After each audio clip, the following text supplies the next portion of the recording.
উদ্ভিদের বাহ্যিক বৈশিষ্ট্য মূল এবং কাণ্ড। ঠিক আছে, উদ্ভিদের বাহ্যিক বৈশিষ্ট্য মূল এবং কাণ্ড। মূল আমাদের বিভিন্ন রকম হতে পারে। ঠিক আছে, মেইনলি দুইটা টাইপের হয়, একটা হচ্ছে প্রধান মূল, একটা হচ্ছে গুচ্ছ মূল।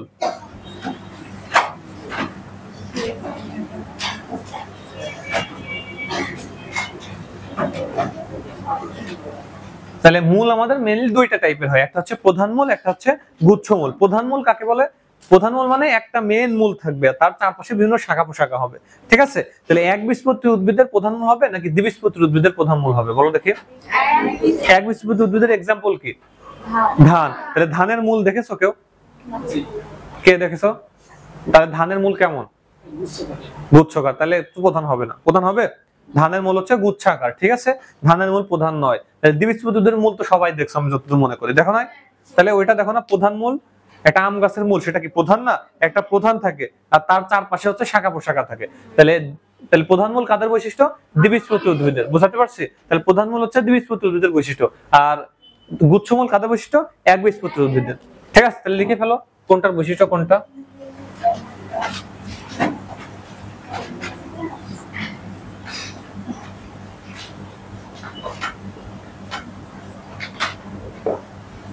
তাহলে প্রধান মূল হচ্ছে দ্বিবীজপত্রী উদ্ভিদের বৈশিষ্ট্য, আর গুচ্ছমূল হচ্ছে একবীজপত্রী উদ্ভিদের বৈশিষ্ট্য। তারপরে এবার এখানে আসো, প্রধান মূলের মধ্যে কি কি আছে? মূলা আকৃতির মূল, মূলা, শালগম আকৃতির শালগম, এগুলো জাস্ট একবার রিডিং দিবা। ঠিক আছে, অতটা ইম্পর্টেন্ট না।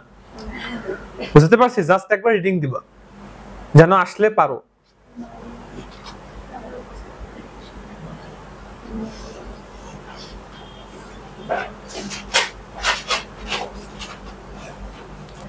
ঠিক আছে, আচ্ছা এরপর আসো রূপান্তরিত মূল। রূপান্তরিত মূলের ভিতরে তোমরা পড়বে হচ্ছে আরোহী মূল, এটা দাগাও 7 নম্বর। আরোহী মূল হচ্ছে পান, পরজীবী বা শোষক মূল হচ্ছে স্বর্ণলতা, এই দুইটা দাগাও। আর পরাশ্রয়ী অর্কিডের মূল। ঠিক আছে, পরাশ্রয়ী অর্কিডের মূল, এটা একটু লিখে নাও, ওইটা তোমাদের এখানে নাই। পরাশ্রয়ী অর্কিডের মূল। পরাশ্রয়ী মানে কি? পরাশ্রয়ী মানে পরের আশ্রয়ে সে বেঁচে থাকতেছে, একটা উদ্ভিদ অন্য একটা উদ্ভিদের আশ্রয়ে বেঁচে থাকতেছে। বুঝাতে পারছি? পরাশ্রয়ী অর্কিডের মূল, অর্কিড,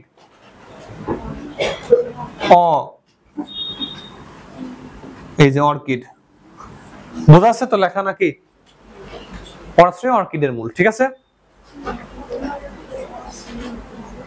বুঝছো কি কি পড়তে হবে? ঠিক আছে, আচ্ছা এরপর আসো ভূ নিম্নস্থ রূপান্তরিত কাণ্ড, এটা একটু পড়া লাগবে।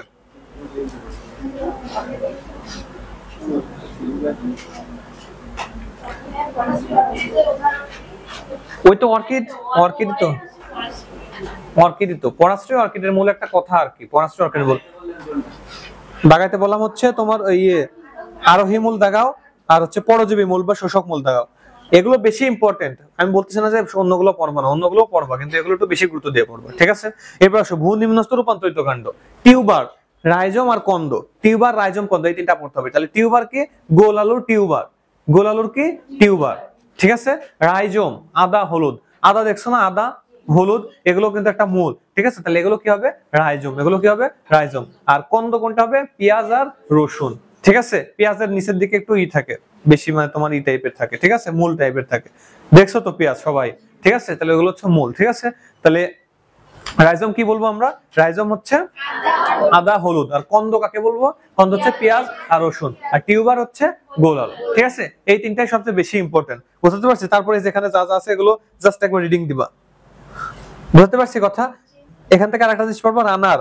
রানারের উদ্ভিদ হচ্ছে থানকুনি। ঠিক আছে, রানারের উদ্ভিদ হচ্ছে কি? থানকুনি। রানারের উদ্ভিদ কি? এক্সাম্পল কি? থানকুনি। ঠিক আছে, রানারটা পড়বা, এই মোটামুটি পড়লেই হবে। ঠিক আছে, এখান থেকে কোনো জায়গায় বিগত বছরের প্রশ্ন আসে নাই। বুঝতে পেরেছো কথা কি কি পড়তে হবে? আচ্ছা এবার বের করো পাতা। পাতা বের করো, পাতা, পাতা বের করেছো? তাহলে পাতার হচ্ছে তিনটা অংশ থাকে। কয়টা? তিনটা। একটা হচ্ছে পত্র মূল, একটা হচ্ছে পত্রবৃন্ত, একটা হচ্ছে পত্র ফলক। তাহলে পত্র মূল মানে কি? পত্র মূল মানে পাতাটা যেখান থেকে শুরু হবে সেটাকে বলা হয় পত্র মূল। ঠিক আছে, পত্রবৃন্ত যেই বৃন্ত বা যেই বোটাটা পাতাটাকে ধরে রাখে সেটাকে বলা হয় পত্রবৃন্ত।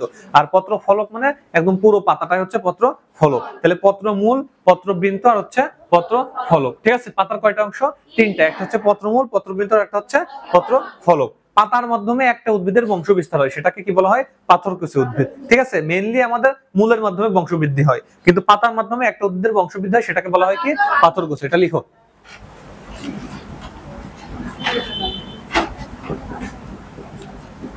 তার পাশে লিখে রাখবা যে পাতা, আমরা কি জানি যে তোমার হচ্ছে দিনের বেলায় পত্ররন্ধ্র খোলা থাকে না বন্ধ থাকে? দিনের বেলায় পত্ররন্ধ্র খোলা থাকে আর রাতের বেলা বন্ধ থাকে, কিন্তু এই পাথরকুচি উদ্ভিদে ব্যতিক্রম। পাথরকুচি উদ্ভিদে দিনের বেলায় বন্ধ থাকে, রাতের বেলায় খোলা থাকে। ঠিক আছে, এটাও লিখে ফেলো, পাথরকুচির পাশে লিখো।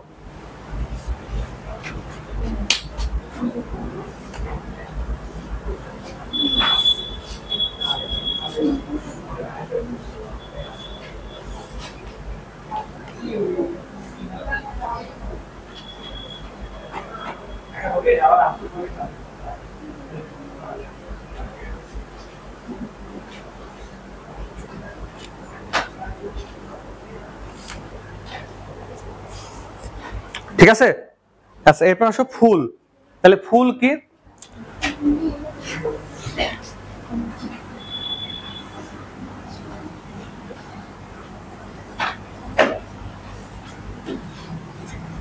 একটা আদর্শ ফুলের হচ্ছে 5টা অংশ থাকে। কয়টা অংশ? 5টা। একটা আদর্শ ফুলের কি কি থাকে? 1 নম্বর পুষ্প অক্ষ। পুষ্প মানে কিন্তু ফুল, আর ফুল কাকে বলে? উদ্ভিদের প্রজননের জন্য রূপান্তরিত বিশেষ ধরনের বিটপি হচ্ছে ফুল। পরীক্ষা কিন্তু আসতে পারে যে উদ্ভিদের প্রজননের জন্য রূপান্তরিত বিশেষ ধরনের বিটপি হলো ফুল, কাণ্ড, মূল, পাতা। ঠিক আছে, তাহলে উদ্ভিদের প্রজননের জন্য রূপান্তরিত বিশেষ ধরনের বিটপি হলো ফুল। কথা বোঝাতে পারছি? তাহলে ফুলের কয়টা স্তবক থাকবে? ফুলের মোট 5টা। 1 নম্বর পুষ্প অক্ষ।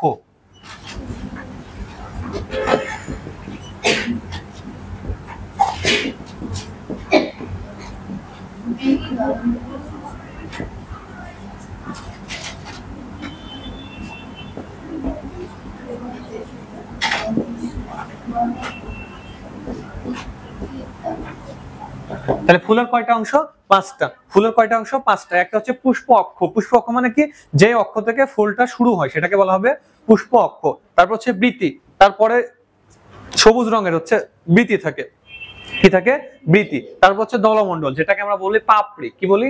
পাপড়ি। দলমণ্ডলের কাজ কি? দলমণ্ডলের কাজ হচ্ছে বিভিন্ন কীট পতঙ্গ, পাখি, তারপর তোমার মৌমাছি, এগুলোকে পরাগায়নে আকৃষ্ট করা। কিসে আকৃষ্ট করা? পরাগায়নে আকৃষ্ট করা। বুঝতে পারছি কথা? দলমণ্ডল বা পাপড়ি, এটাকে আমরা পাপড়ি বলি, প্রতিটা অংশকে পাপড়ি। ঠিক আছে, তারপর হচ্ছে পুংস্তবক। তাহলে একটা আমরা জবা ফুলি হিসাব করি, আমরা প্রায় মানে বইয়ে সবসময় জবা ফুলি দেওয়া থাকে। তাহলে জবা ফুলের পুংস্তবক কয়টা? মেইনলি আমরা দেখি 4টা। কয়টা দেখি? 4টা বা 5টা। আর স্ত্রীস্তবক কয়টা থাকে? একটা, একদম মাঝখানে থাকে। ঠিক আছে, তাহলে স্ত্রীস্তবকের কাজ কি? স্ত্রীস্তবকের কাজ হচ্ছে স্ত্রী গ্যামেট উৎপন্ন করা। আর পুংস্তবকের কাজ কি? পুংরেণু থেকে পুংগ্যামেট উৎপন্ন করা। বুঝতে পারছি? উদ্ভিদের প্রজননের জন্য 2টা জিনিসের দরকার, একটা হচ্ছে পরাগায়ন, একটা হচ্ছে নিষেক। তাহলে এই যে উদ্ভিদ তো নিজে চলাফেরা করতে পারে না, মানুষের মতো করতে পারে? বা প্রাণীর মতো নিজে চলাফেরা করতে পারে না, তাহলে উদ্ভিদের পুংস্তবক আর স্ত্রীস্তবক কিভাবে একত্রে মিলিত হবে? এই মিলিত হওয়ার জন্য আমাদের কি দরকার? পরাগায়ন। কি দরকার? পরাগায়ন। পরাগায়ন আবার 2 প্রকার। কয় প্রকার? 2 প্রকার। একটা হচ্ছে স্বপরাগায়ন, একটা হচ্ছে পরপরাগায়ন। স্বপরাগায়ন মানে কি? একই উদ্ভিদের মধ্যে যদি পরাগায়ন হয় সেটাকে বলা হয় স্বপরাগায়ন, আর একই প্রজাতির 2টা ভিন্ন উদ্ভিদের মধ্যে যদি হয় সেটাকে বলা হয় পরপরাগায়ন। স্বপরাগায়নে কি হয়? প্রজাতির মানে বৈচিত্র্য বেশি হয় না, কিন্তু পরপরাগায়নে প্রজাতির বৈচিত্র্য বেশি হয়। বুঝতে পারছি কথা? আচ্ছা, তাহলে এবার আসো ফুল, সম্পূর্ণ ফুল আর অসম্পূর্ণ ফুল। সম্পূর্ণ ফুল মানে কি?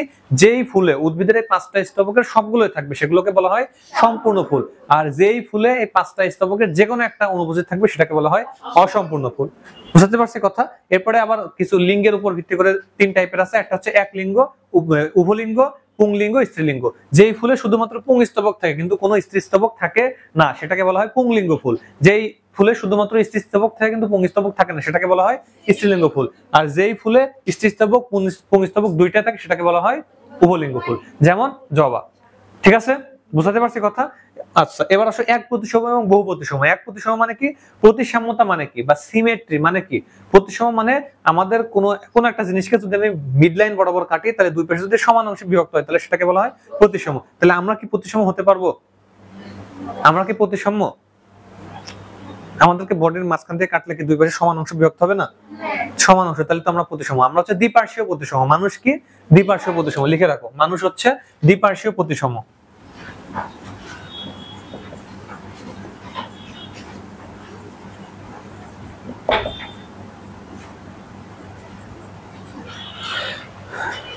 ঠিক আছে, তাহলে কি বললাম, মানুষ হচ্ছে কি দ্বিপার্শ্বীয়। ঠিক আছে, তাহলে প্রতিসাম্যতা মানে কি, কোনো একটা জিনিসকে, কোনো একটা উদ্ভিদ বা প্রাণীকে যদি আমি বডির মিড লাইন বরাবর কাটি, অর্থাৎ মধ্যরেখা বরাবর কাটি, যদি সেই জিনিসটা দুইটা ভাগে বিভক্ত হয় সেটাকে আমরা বলবো প্রতিসাম্য। ঠিক আছে, তাহলে যে সকল উদ্ভিদ একবার দুইটা ভাগে ভাগ হয় সেটাকে বলা হয় এক প্রতিসম। আর কোন উদ্ভিদকে যদি বিভিন্ন জায়গা থেকে মানে কাটলেও প্রতি সময় থাকতেছে সেটাকে বলা হয় বহু প্রতিসম। ঠিক আছে, যেমন মনে করো একটা গোল উদ্ভিদ মনে করো সাপোজ, এটাকে আমি কেন্দ্র বরাবর যেদিক থেকেই কাটি না কেন প্রতিসম হবে না? যেদিক থেকে কাটি এটাকে বলা হবে বহু প্রতিসম। কথা বোঝাতে পারছি? ব্যাং কি এক প্রতিসম না বহু প্রতিসম না দ্বিপার্শ্বীয় প্রতিসম?